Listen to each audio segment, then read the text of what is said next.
We the People Media, where the people come for the truth. And I just want to say racism is fake and gay. Major development in the nationwide redistricting arms race and the fight for control of Congress, with the midterms less than 6 months away. Today, Republicans getting a big boost in their effort to keep the majority, even as the party is facing significant political headwinds from the economy, the war with Iran, and a deeply unpopular president. The Virginia Supreme Court today siding with Republicans, striking down the Democratic-drawn congressional map, which voters narrowly approved last month. The court ruled that the ballot measure about the new map, which would have given Democrats up to 4 more House seats, violated the state's constitution. It's a blow for Democrats across the country who've struggled to counter the redistricting blitz from Republicans. Right now, Republicans are on track to gain as many as 14 seats just from redistricting in the 2026 midterms, compared to just 6 for Democrats. The partisan battle lines on full display today, with Democratic House Leader Hakeem Jeffries saying his party is exploring all options to overturn this shocking decision. And Republican Speaker of the House Mike Johnson celebrating, saying the court's ruling was a victory for democracy. It comes after yesterday, Tennessee Republicans approved a new congressional map eliminating that state's single Democratic congressional district, slicing up the only majority black district in the state. Protests erupted inside and outside the state capitol, with State House Democrats walking out of the chamber and some joining protesters and shaming lawmakers as they left. Take a listen. Let go of me. Let go of me, sir. Now you got me all tied up. Sir, no. Now you got me all tied up. My brother ain't doing nothing to nobody. Hey, you ain't doing nothing to nobody. You don't walk out by yourself. Move the back. Boy! Yeah, let Pearson go. Let Pearson. What is wrong with you? Okay. What is wrong with you? Ted. You stupid mother. All right, welcome to the Harmony Channel. I'm Jason Whitlock, your host. That was Representative Justin Pearson right here in Nashville, Tennessee. They've redrawn the congressional map here in Tennessee, basically removing Memphis's ability to put whatever Democrat they want into Congress.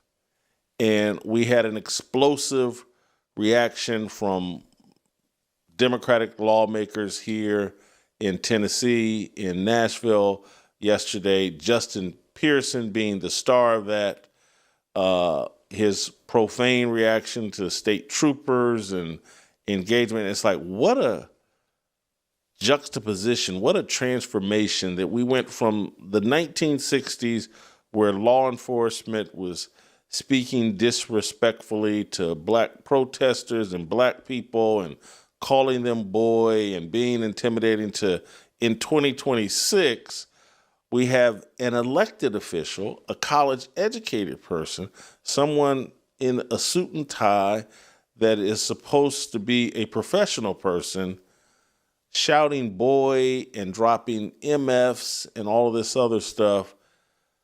Like, wow, things have changed. And people want to pretend like things haven't changed, but clearly they have.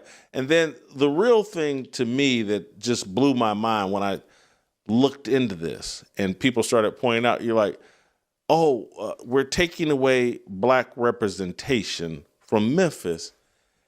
And since 2006, they've been represented by this Steve Cohen, a gay white Jew. And so has black representation really been stripped from black people? What, now this is clearly a party and political thing. This isn't a black-white thing. It's being framed, and black politicians are framing it as a black-white thing, but this is a Democrat-Republican thing. Yes, have Democrats lost a seat in the House potentially? Yes, they have. Republicans, I believe, have a black. Today's decision by this illegitimate Supreme Court majority strikes a blow against the Voting Rights Act and is designed to undermine the ability of communities of color all across this country to elect their candidate of choice. But we're not here to step back, we're here to fight back. Yes. Now, when this decision came out earlier today, it's an unacceptable decision, but not an unexpected decision. Because this isn't even really the Roberts court. It's the Trump court. Yes. And what we would expect from the Trump court is an effort to continue their scheme to suppress the vote and rig the midterm elections and beyond. Because these extremists have failed America in every possible way. They failed on the economy, they failed on healthcare, they're failing as it relates to this reckless and costly war of choice. The extremists have completely and totally failed America. That's right. So they've concluded, aided and abetted by the Trump court, that they have to cheat to win. Yes.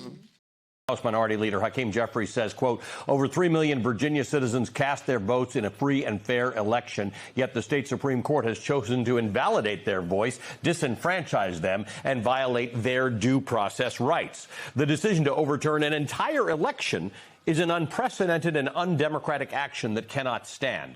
MAGA Republicans have adopted voter suppression as a strategy, as also evidenced by far-right extremists on the Supreme Court gutting the Voting Rights Act to open the door to a Jim Crow-like attack on black representation across the American South.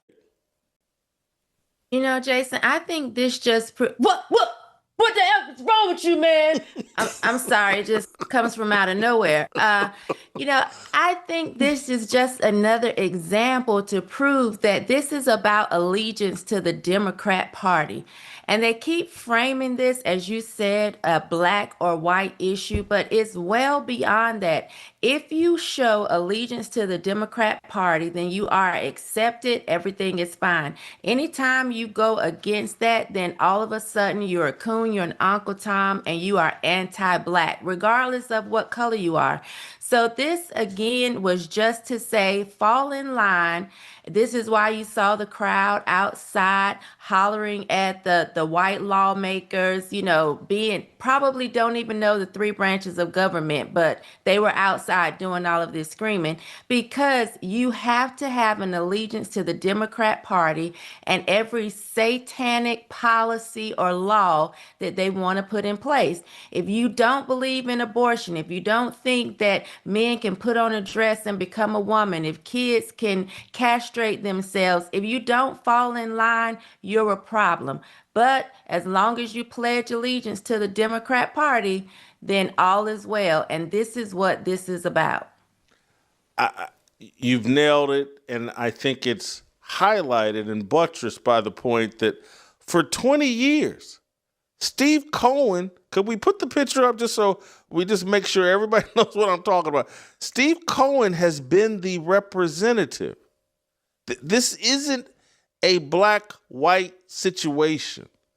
This is a Democrat situation. And we have made the Democratic Party synonymous with being black, and it's just not true. From the pro-abortion stance that kills a higher percentage of black babies than any other demographic in America, killing black babies is not being pro-black. And I know this will sound crazy to some people, but I'm just telling you, the conversations that we have been trying to have here for 5 years and have been having, that this conversation, whether we agree on everything or not, this conversation is pro-everybody, and in being pro-everybody, we're being pro-black. Because what's best for everybody, bowing down to Jesus Christ, is what's best for everybody. Black, white, green, yellow, brown, whatever. And so I'm hoping, and Shamika, seriously, Shamika, I'm hoping that this will help bring the scales off some people's eyes, that like, hey, this whole Democratic thing isn't about black. and it certainly isn't about Jesus Christ. And we need to be open to trying a different way. I hope so as well. I hope that they can see that Black people, in the Democrats' eyes, there's a caricature of what Black is. We watched it with Jasmine Crockett. Now we see it with this guy. Their thoughts of Black people are loud, ghetto, obnoxious. And so they paint this picture of this is what you have to be popular with Black people. And so I would think at some point Black people should be very offended that this is how they feel they need to relate to us in order for us to be able to understand or be interested in laws and policies which affect our everyday lives. At what point are we going to say enough is enough? This caricature that you're putting on of Black people is actually offensive. You know, we watched Jasmine Crockett do the switch up. She talked as if she had sense, but then all of a sudden she split her verbs. You know, she just didn't know how to speak. And now we've watched the switch up with him as well. He went from speaking like he had an education and like he had sense to now all of a sudden just going back into the 1950s. The afro, the glasses, where did that all come from? It's a show, it's a performance, and I'm laughing at it because I can see through it. The sad thing is that so many Black people can't see through it. Anthony, and we've already kind of hit on this, but man, as Black men, we had such a great brand coming out of the 1960s. Spiritual integrity, whether it was true or not, but this was our brand. Spiritual integrity, a level of class. To this guy is dropping MFs. Just the lack of dignity. It blows my mind. And like that's what you have to be. You have to do to be seen as Black. You have to be profane in order to connect and come off as authentic. This young man, I think, went to private schooling.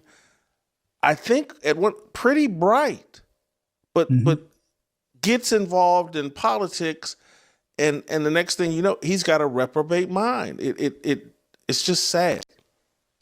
All options to overturn this shocking decision, no matter what it takes. House Democrats will win in November so we can help rescue this nation from the extremism being unleashed by Donald Trump and Republicans. Our fight is not over. We are just getting started, end quote. The Democratic House Minority Leader Hakeem Jeffries of New York joins me now. Congressman, thank you for being with us.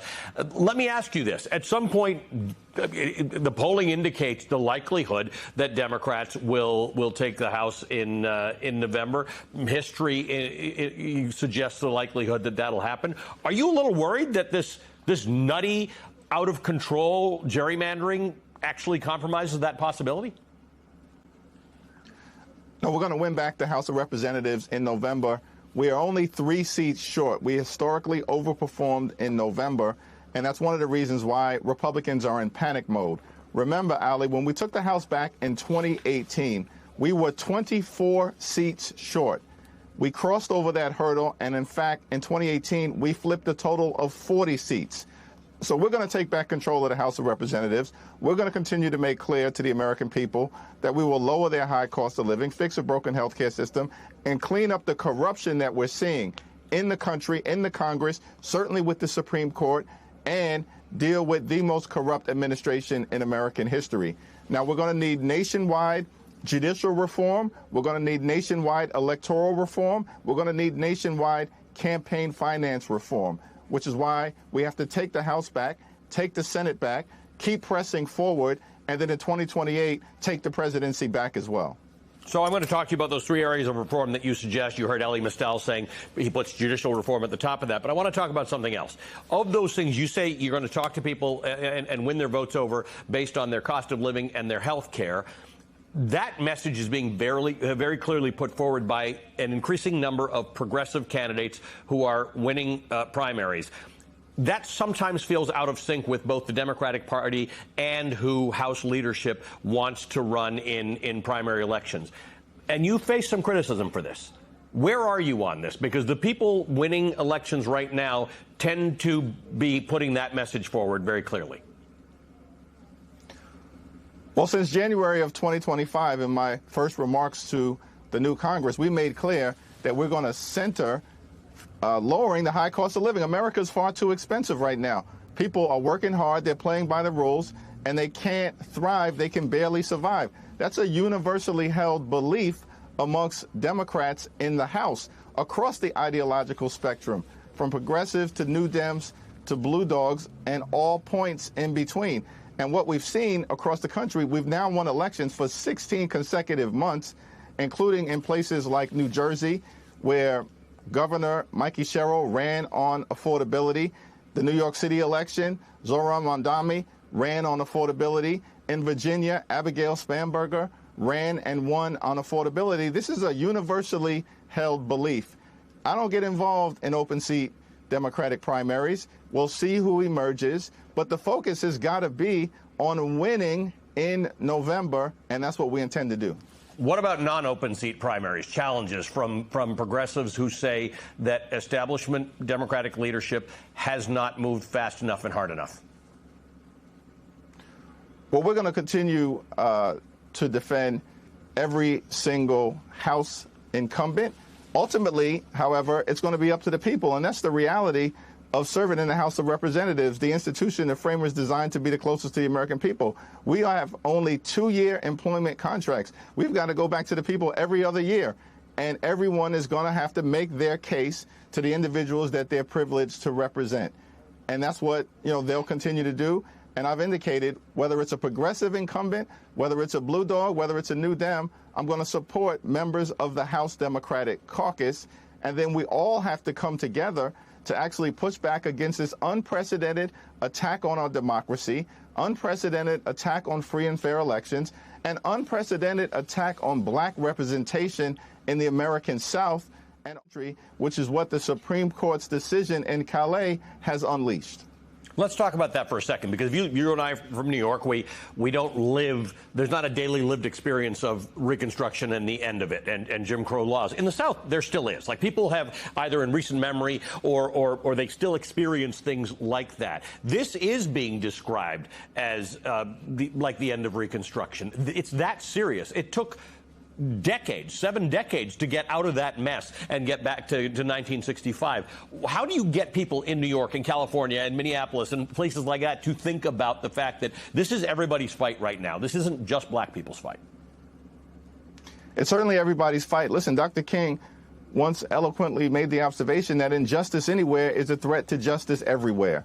And that's the reality of what we confront right now. So it is everybody's fight to show up and stand up and speak up. Now, the American journey has always been characterized by moments of progress, followed by moments of backlash, and then a new generation of Americans have to show up, stand up, speak up, fight, get into good trouble to usher in an era of progress. We went from the progress of emancipation to the backlash of Jim Crow, the progress of the civil rights movement to the backlash of mass incarceration, the progress of electing Barack Obama to the backlash that has resulted in the elevation of Donald Trump, MAGA extremism, and this behavior that we're seeing coming out of the Supreme Court of the United States to throw the American South back into the Jim Crow era. So it's going to take an all-hands-on-deck effort, and everybody has a stake in preserving a multiracial democracy as part of the effort to preserve American exceptionalism as we move forward into our next 250 years. There's nothing that Republicans are doing now that's anything of a surprise, because they wrote it all down in a 922-page book that Donald Trump denied having anything to do with, and then they're implementing all of it. Should there be a Democratic equivalent of that? Should there be this is actually how we're going to fix all of these problems: judicial reform, electoral reform, nonpartisan redistricting, campaign finance, and everything else? Yeah, well, certainly I think a lot of that has been laid out by House Democrats, and we will continue to lay out what we think needs to be done in order, one, to solve the problems that the American people want us to address in terms of an affordable life, a comfortable life, giving them the ability to live a middle-class life or beyond, live the good life. At the same period of time, we do have these structural problems that need to be addressed.